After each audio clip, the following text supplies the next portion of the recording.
Out of a job in a year's time, but is he out of the woods? David Cameron thinks the police should be on his case, and Elliot Morley just looks exhausted.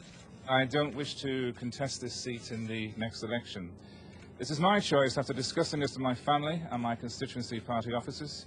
The last 2 weeks have been traumatic for me, and I have to think of my family and my health, both of which have suffered. I made a genuine mistake over my expenses. There are reasons for this, and I'm confident that my name will be cleared.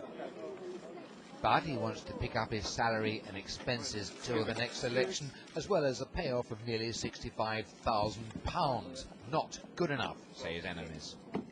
I think he's probably going to get eaten alive because he's lost all his credibility. How is he going to fight for people if, like, his representation is completely flawed? But Gordon Brown wants nothing less than an immediate departure and a by-election. Labour could lose the one it already faces in the Speaker's constituency, and the same might happen in Mr Morley's, though it could be foisted on him anyway by a police prosecution. The Tory leader says in an interview with today's Daily Telegraph, MPs like Mr Morley should be investigated.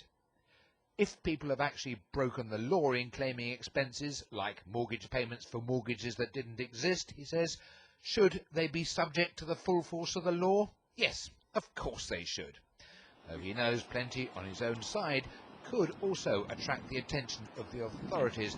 It's alleged today that his shadow Justice Minister avoided paying £180,000 capital gains tax by telling the taxman one thing about which was a principal residence and the fees office something else, which begs a couple of questions. So let's see if the Shadow Justice Minister Eleanor Lang is at home. Here's the bell.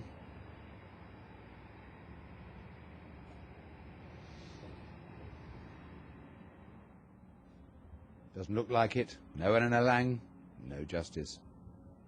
Though as the plight in which MPs find themselves deteriorates by the day, some former insiders say they deserve all they get. I cannot believe what they've been up to.